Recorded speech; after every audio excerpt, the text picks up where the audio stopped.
Sometimes we have to ask ourselves, what's using my life?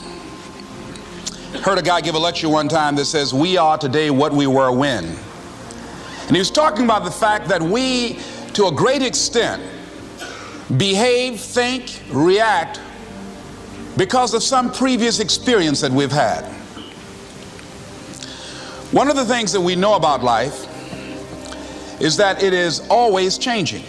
Sometimes you're up, sometimes you're down.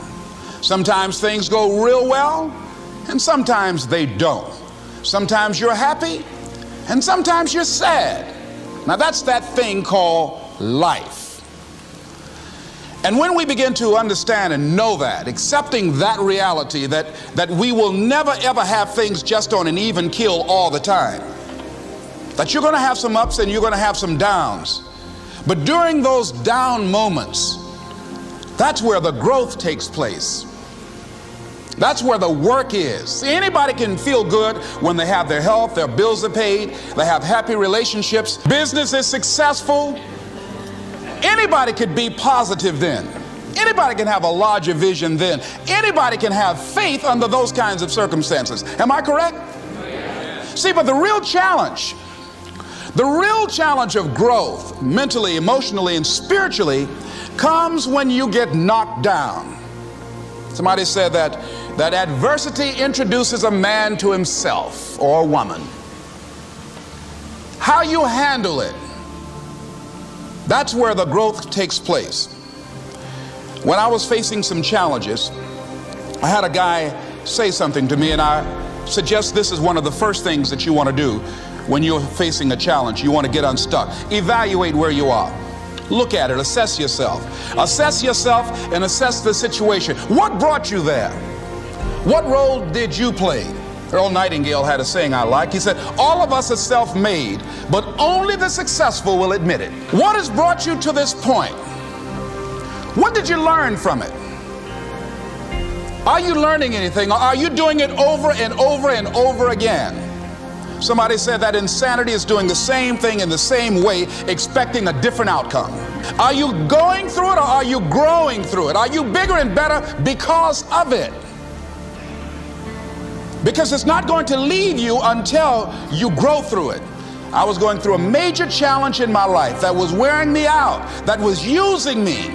You see, your mind is when you go into a service station to get gas, you don't go in there and just start pumping. When you push the lever up, it clears the previous bill. By the same token, if you want to begin to move, you've got to clear your mind of all the unnecessary luggage and baggage that's weighing us down. I couldn't move, I couldn't think about what am I going to do to get out of this situation, because I was so concerned about what happened and what he did to me and how bad it was. I was so stuck in that I couldn't even focus on what I should have done. Feeling sorry for myself and angry, and none of that was taking me anywhere. So pretty soon I learned through effort, made a conscious, deliberate, determined effort. I had to let it go. I had to forgive it. Let it go and begin to focus on developing myself. And I say to you, you're going to have people to do things to you. Things are going to happen to you. And the most important thing to do is to harness your will and let it go and move so you can grow, so you can get on with your life. It doesn't matter about what happens to you. What matters is, what are you going to do about it? All of us have experienced some tragedy, and if we haven't, we will. And you can either let it destroy your life, or you can build upon it. You can permit it to let it hold you down, or you can decide, I'm not going to let that happen to me. I'm bigger than this. Make a declaration to yourself. Declare all out war that you're going to get out of this rut. I don't care how good you are. I don't care how talented you are. I don't care how much you work on yourself. There are some times when things aren't going to go right. They just are not going to go right. There are times when anything that can happen will happen. Murphy's Law will be knocking at your door. Why? I don't know why. That's called life. And you have to deal with it. Sometimes your life will be in a slump, just like sports. Some of the best shooters can't hit baskets different times in games. They get in a slump. Do they sit on the sideline and say, I just didn't hit a basket today? No, they continue to execute. I suggest to you that if you are facing a challenge, don't stop. Stay busy. Work your plan. Continue to do those things that you know that work for you after you have evaluated yourself in the situation. Continue to move. Stay busy, stay busy, stay busy. Find somebody that you can help so you can forget about you for a moment. See, sometimes the best thing to do is to be. Sometimes you have to just back up and go within yourself. A bow and arrow, you can't take a bow and just push it out an arrow. You just can't push the arrow out. You have to pull it back and then release it. Sometimes you have to back up and go within and pray and meditate and recharge your batteries. Go away, clear your head, and then come back and look at it from a different vantage point. Don't operate while you're under the spell or the effect of what's going on. Next thing is that you've got to activate the thinker in you. Don't allow your emotions to control you. We are emotional, but you want to begin to discipline your emotion. If you don't discipline and contain your emotions, they will use you. Your mind goes on automatic, just like a guard. You know, I loved reading the book called As a Man Thinketh by James Allen. He uses the analogy of the mind being like a garden. You know, weeds don't have to have any encouragement to grow. You don't have to water them. They don't have to get sunshine. They don't have to have fertile ground. They will grow through the cracks of a sidewalk. Am I right? But if you want to grow orchids or roses or any kind of exotic flowers, there are special processes and procedures you must go through.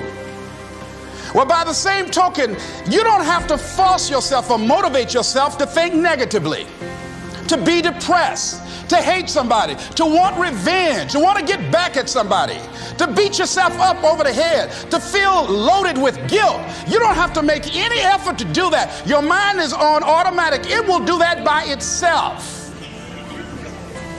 But if you want to begin to move into your own personal greatness, if you want to begin to really enjoy a happy, successful, healthy life, you've got to be willing to go against the tide. You've got to be willing to harness your will and say, in spite of this, I'm in control here.